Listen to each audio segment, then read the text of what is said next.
What's up guys, this is Mr. Jabbar. Welcome back to my Facebook page. কি অবস্থা তোমাদের? I hope তোমরা ভালো আছো। কিছুদিন যাবত দেখতেছি যে অনলাইন জগতে একটা ভিডিও প্রচুর পরিমাণে আমার সামনে আসতেছে, যেটা হচ্ছে রিপন মিয়াকে নিয়ে। রিপন মিয়াকে তো আমরা সবাই চিনি, সে হচ্ছে একটা কন্টেন্ট ক্রিয়েটর এবং হচ্ছে বর্তমান জগতে খুব ভালো একটা পার্সন। তো তাকে নিয়ে আর কি বলবো, আমি তার একটা নিউজ দেখলাম। নিউজটা হচ্ছে যে রিপন মিয়াকে না বলে হুট করে তার বাসা যায় সাংবাদিকরা। বাসায় যা তার বাবা মাকে হচ্ছে কিছু আলতু ফালতু বলে জিজ্ঞেস করে। না, বউ বাচ্চা নয়, আমি বিয়ে করি নাই। বিয়ে করি নাই রে ভাই। বিয়ে আমরা করাইছি, খুব কষ্ট করে মানুষ করছি, কিন্তু এখন পরিচয় দিতেছে না। আমরা গরিব। জিজ্ঞেস করার পরে তো তার মা বাবা বলে যে আমাকে রিপন কোন রকম দেখে না, আমরা হচ্ছে গরিব বলে এই কারণে আমাদের দিকে তাকায় না। হচ্ছে সে নিজস্ব বাড়ি বাড়ি করে সে আলাদা হয়ে গেছে বউ নিয়া, আর আমরা হচ্ছে কামলা খাইটা খাই। তো এগুলো দেখে আমার খুব খারাপ লাগলো, কারণ হচ্ছে আমরা সবাই জানতাম যে রিপন আসলে খুব ভালো মানুষ এবং হচ্ছে অশিক্ষিত হোক, কিন্তু তার মধ্যে একটা শিক্ষার ভাব আছে।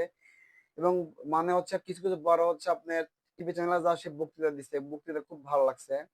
তো তারপরও তার এগুলো ভিডিও দেখে আমার আসলে খুব খারাপ লাগলো, এবং ভিডিওটা হচ্ছে বিস্তারিত আমি বলবো তোমাদের। তো সাংবাদিকদের ভিডিও দেখার পরে রিপন মিয়ার ফেসবুক পেজ আমার সামনে আসে এবং সে হচ্ছে একটা পোস্ট করে।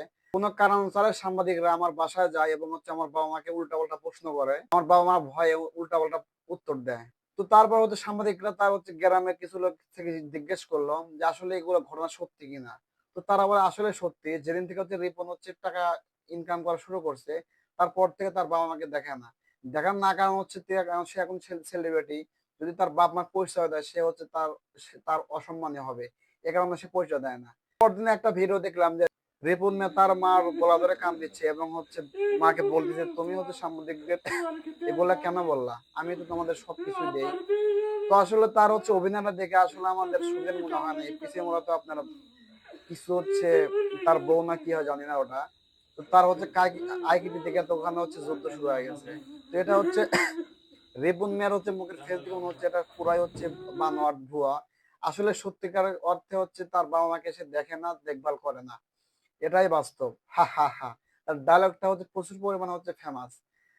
তো আমরা আসলে বিশ্বাস করবো কাকে বিশ্বাস করবো না। যাক ভাবছিলাম যে উনি একদম ভালো এবং হচ্ছে সহজ সরল মানুষ, সে হচ্ছে একটা কাঠ মিস্ত্রি কাজ করতো, সেখান থেকে সে উঠে আসছে, সে আসলে ভালো হবে, কিন্তু তা না। আমরা হচ্ছে যা দেখি অনলাইন জগতে, আর আসলে বাস্তবে পুরোটাকে হচ্ছে ফেক। বাস্তবে হচ্ছে সে এমন একটা মানুষ যে হচ্ছে একবারে বেইমান, দুশ্মন। এখনো সে টাকা পয়সা ইনকাম করছে দেখে তার বাবা মাকে সে দেখে না। তো আমরা হচ্ছে এই ভিডিওটা শিখি, আমরা এই ভিডিওটা দেখে এটাই শিখলাম যে আমরা হচ্ছে বাঙালি হচ্ছে বোকাচোদা ভাই।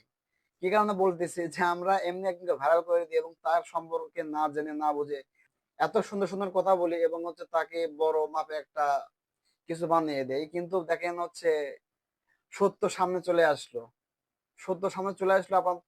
আপনারা হয়তো দেখছেন ভিডিওগুলা, এটা বাস্তব। আসলে কি বলবো, মানুষের কাউকে বিশ্বাস করবেন না। আর আপনারা হচ্ছে মানুষকে ভাইরাল করে দেয়। এই যে কিছুদিন আগে হচ্ছে ভাতের 100 টাকা প্লেট ভাত, আবার কিছুদিন আগে হচ্ছে আপনার 100 টাকা পিস কেক। মানে মানে অনলাইন জগৎ হয়ে গেছে একবারে ভাই ভুয়া। একটা নিউজ সত্য না, মানে এমনি একজনকে নিয়ে ভাইরাল হওয়ার চেষ্টা করে, আর একজন যদি ভাইরাল হয়ে যায় তাই আস্তে আস্তে কাপড় খোলে, এটা হচ্ছে বাস্তব। ভিডিওটা এই পর্যন্তই। সবাই লাইক কমেন্ট শেয়ার সাবস্ক্রাইব করে পাশে থাকবেন, আর এরকম ভিডিও আরো পাবেন। আর কোন কোন ভিডিও হচ্ছে আপনারা দেখতে পছন্দ করেন, আর কাকে নিয়ে হচ্ছে ভিডিও বানাতে হবে অবশ্যই কমেন্টে জানাবেন। যারা ইউটিউবটা দেখতেছেন অবশ্যই সাবস্ক্রাইব করবেন, যারা ফেসবুক দেখতেছেন অবশ্যই ফলো করবেন। আর লাইক করে কমেন্টে বলে দেবেন যে ভিডিওটা কেমন হয়েছে। আর এটা হচ্ছে আমার প্রথম ভিডিও, ফেস ক্যাম ভিডিও, অবশ্য কোনো ভালো হবে না। আমার জানার মধ্যে এই ভিডিওটা ভালো হবে না, কি কারণে যে আমি প্রথমে হচ্ছে ক্যামেরার সামনে এভাবে কথা বলতেছি। তো এরপর আসলে ক্যামেরার সামনে এভাবে কথা বলবো, আর সবাই আমাকে সাপোর্ট করবেন, লাইক কমেন্ট শেয়ার দিয়ে ভালো থাকবেন। তো ভিডিও এ পর্যন্তই, ধন্যবাদ।